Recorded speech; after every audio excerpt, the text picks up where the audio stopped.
Bien, bonjour à tous. Donc aujourd'hui la couche transport. Donc la première chose à savoir d'important sur la couche transport, c'est que la couche transport sert d'interface entre l'application et l'internet ou l'intranet. Okay. Donc il n'y a pas de raison d'avoir sur un équipement réseau une couche transport s'il n'y a pas une application qui tourne.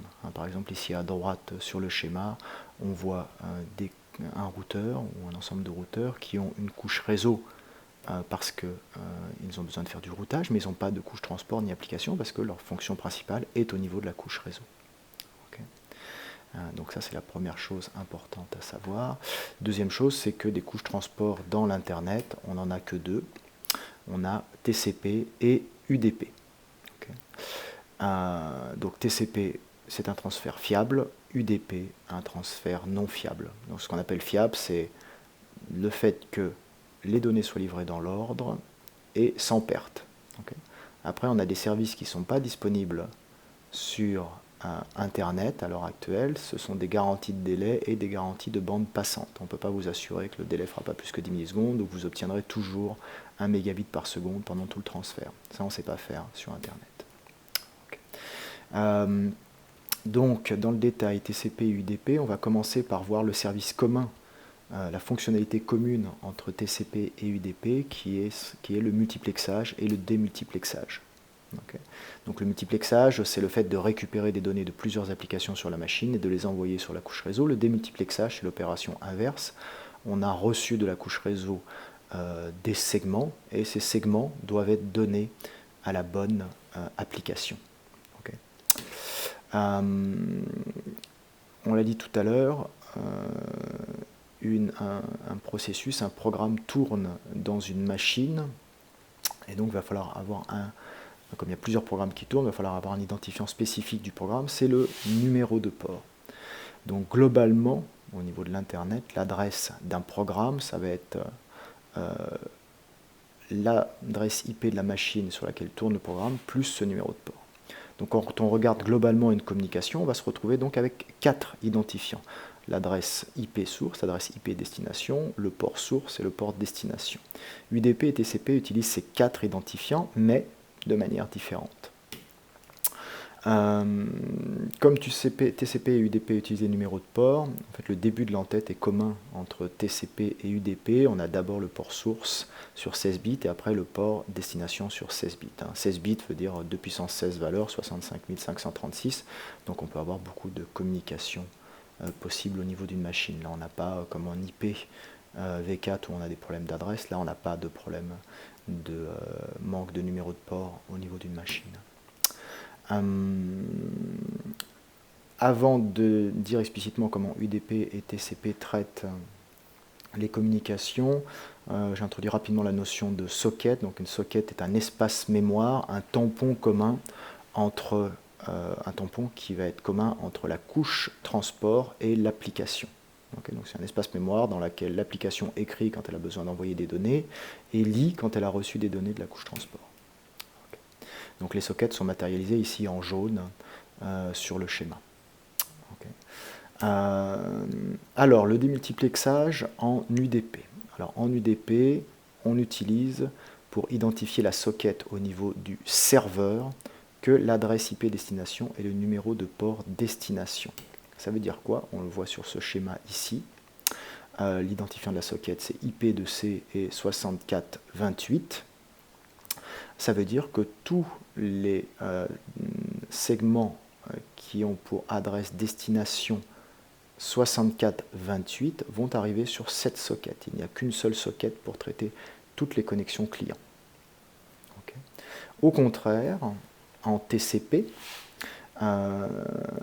TCP utilise les 4 identifiants. Donc quand une nouvelle connexion d'un nouveau client arrive, par exemple sur un serveur web, on va créer spécifiquement un processus pour gérer ce client, et en tout cas une socket. Donc là ici on se retrouve avec 2 sockets, une pour le client A et l'autre pour le client B, et donc on a 2 identifiants de socket, IPA 9157, IPC 80 d'un côté pour le client A et pour le client B, IPB 5775, IPC 80. Okay. Alors concernant UDP un petit peu plus, c'est bon, là c'est bon, c'est bon, c'est bon sur ça. Les sockets, on peut les visualiser dans notre machine si on veut. Vous l'avez vu normalement en TP, donc vous avez la commande netstat. Alors le L ici, donc les arguments de netstat importants, c'est que le L, ça veut dire listen, donc ça veut dire les sockets qui sont en écoute, donc les programmes serveurs. T et U, c'est TCP et UDP. On le met explicitement ici parce qu'il existe un troisième type de socket qui sont les sockets qu'on appelle Unix dans une machine Unix. Et ces sockets servent à des communications locales entre processus dans la machine. Donc ça ne va pas sur le réseau, mais il y en a beaucoup actifs. Donc netstat vous les affiche toutes si vous ne dites rien. Donc là on filtre T et U, et P permet d'afficher le programme qui a ouvert la socket. Donc par exemple sur la ligne 1 ici, on voit une socket en mode listen. Sur le port 22, c'est un serveur SSH qui tourne. On le voit bien dans le numéro dans le nom du programme SSH démon SSH. Au contraire, sur la ligne d'en bas, on voit netstat-tunp, donc on a retiré le L, le listen, et on voit les connexions actives, ce coup-là, et on voit bien une connexion établie entre, et on voit un quadruplet au niveau TCP, adresse source, adresse destination, port source et port destination. Alors, plus de détails sur UDP. Donc UDP, on a dit, un service de transport minimum. Il essaie d'envoyer les segments, mais sans s'assurer qu'ils sont bien reçus. Donc les données peuvent être perdues et elles sont livrées dans le désordre. Pourquoi UDP existe-t-il? Il a quand même un avantage, c'est qu'il n'a pas de temps d'établissement de la connexion. Donc au tout début, on a un gain de temps, et c'est intéressant pour des programmes comme le DNS. Alors attention, je n'ai pas dit que UDP était plus rapide que TCP. C'est juste au début, pour le premier segment, qu'il est plus rapide. Après, UDP envoie au rythme auquel l'application envoie les données. Donc si votre application envoie trop vite, les données sont perdues. Donc ça peut être quand même intéressant pour des applications qui envoient à des débits assez faibles, donc qui ne devraient pas trop subir de pertes, par exemple de la voix sur IP ou du Skype. Par contre, si vous avez d'autres applications, vous appelez YouTube, vous transférez des données vidéo à un débit élevé, là, vous n'avez pas intérêt à utiliser UDP, car sinon, vous pouvez perdre les données parce que vous ne savez pas à quel débit le client est capable de les recevoir. Okay. Je ne rentre pas trop dans le détail du DP, donc là, c'est sur les applications multimédia, on vient d'en parler. Passons à TCP. Alors TCP, après ce que je viens de dire, ça paraîtra assez logique, transporte la grande majorité des octets sur Internet, plus de 90%, et en général le reste c'est l'UDP, et l'UDP c'est principalement du DNS. Okay. Il y a 4 principes importants dans TCP, le fameux établissement de connexion qu'on fait donc au tout début, qui permet d'ouvrir la socket, de s'assurer que le serveur est capable de répondre. Durant le transfert, après, on est capable de récupérer des pertes de données. Donc une perte n'est pas une erreur. Une erreur, c'est un 0 qui se transforme en 1. Une perte, c'est vraiment la totalité du paquet TCP ou du segment TCP plutôt qui est perdu. Okay, donc la récupération des pertes se fait en surveillant les accusés de réception qui sont envoyés de A vers B et de B vers A. De plus, quand il y a une perte, la perte est interprétée comme un signal de congestion, donc TCP va faire varier son débit. Okay, au contraire de UDP qui ne s'adapte pas à la congestion. Dernier point important, le contrôle de flux. Là, c'est côté récepteur. Quand les données ont traversé le réseau, qu'elles n'ont pas été perdues, on veut juste être sûr que le récepteur n'est pas trop lent par rapport à l'émetteur. Okay, le contrôle de flux sert à ça, à bloquer l'émetteur si il va trop vite par rapport à la vitesse à laquelle non pas le réseau est capable de recevoir les données, mais la vitesse à laquelle le récepteur est capable de les consommer. Okay. Rapidement, donc l'établissement de la connexion, ça se fait au travers de l'envoi de 3 segments TCP dans lesquels il n'y a pas de données applicatives. Okay.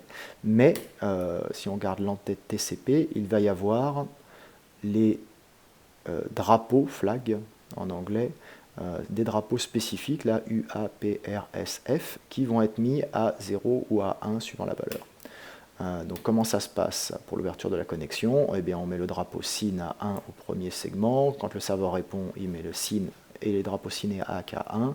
Et ensuite, le client doit renvoyer un segment ACK. Donc dans ces 3 segments, il n'y a pas de données. Théoriquement, dans le dernier, il peut y avoir des données. Souvent, soit on voit des données dans le dernier, soit on voit juste en parallèle du dernier ACK un autre segment qui part, ce coup-là avec les données applicatives. Donc ça, c'était l'ouverture de la connexion. Les tampons des sockets, ça doit être clair pour vous maintenant.